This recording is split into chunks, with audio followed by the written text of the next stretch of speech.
우리가 유방암 중에서 애우가 안 좋은 암으로 알려져 있는 게 삼중음성 유방암이라는 것을 여러분들 좀 잘 아시죠?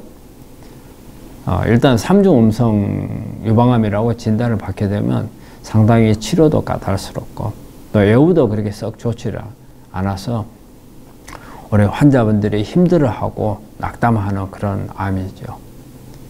근데 우리 이 삼중음성 유방암 환자들한테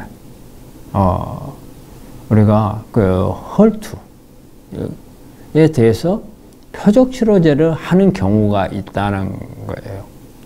상식적으로 생각하면 이해가 잘 안 되죠. 왜냐? 우리가 헐투 음성이잖아요. 음성이면은 우리가 표적 치료제를 쓸 수가 없는 거거든요. 그런데 표적 치료제를 쓰는 경우가 있더라는 거예요. 그래서 이 시간에는 그걸 좀 설명을 드리려고 하는 거예요.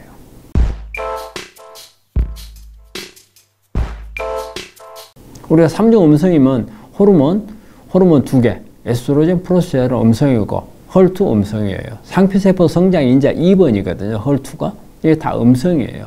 그렇기 때문에 다 음성이니까 표적 치료제는 원래는 없어요.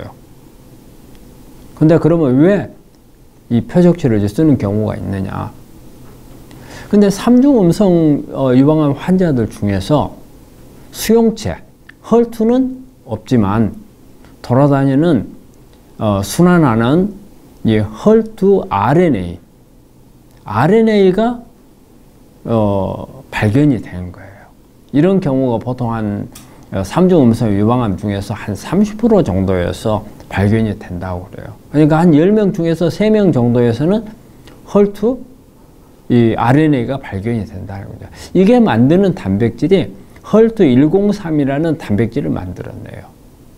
그래서 이 헐투 103 단백질이 오히려 삼중음성 환자들 중에서도 더 악성으로 유도하는 역할을 해요. 그럼 왜 그러느냐? 이 헐투 103 단백질은 우리 그 상피세포 성장 인자 헐투가 2번이랬잖아요. 근데 1번, 그 보통 우리가 EGFR이라고 그래요. 그 다음에 3번하고 결합을 시켜버리는 그런 역할을 해요. 그러니까 상피세포 성장 인자가 더욱더 활발하게 활동을 할 수 있게끔 만들어 버린다는 거죠. 그래서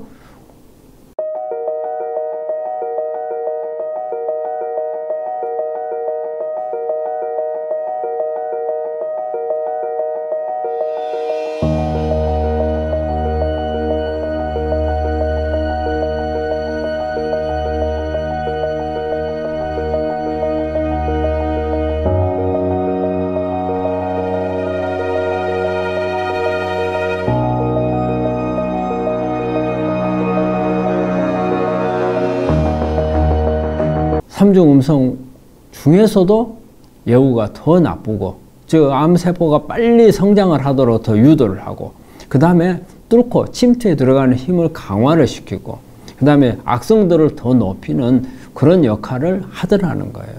그래서 이게 양성으로 뜨는 경우가 삼중 음성 중에서는 훨씬 더 예후가 안 좋은 암이 되더라는 거죠.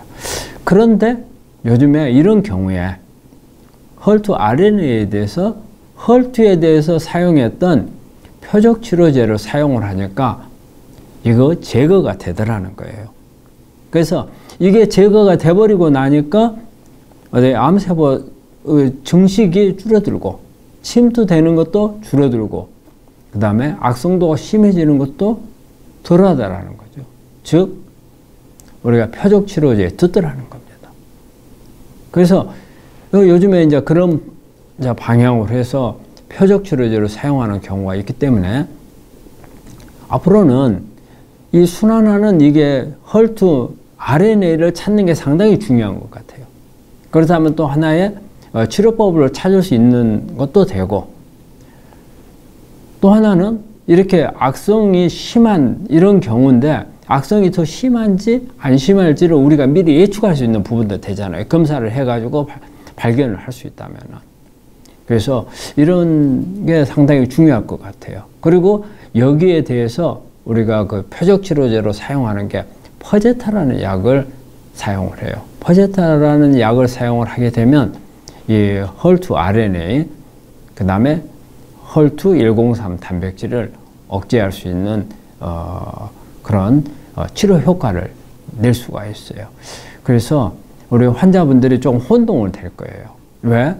헐투가 삼중 음성이면 헐투 음성인데 왜 표적치를 쓰느냐?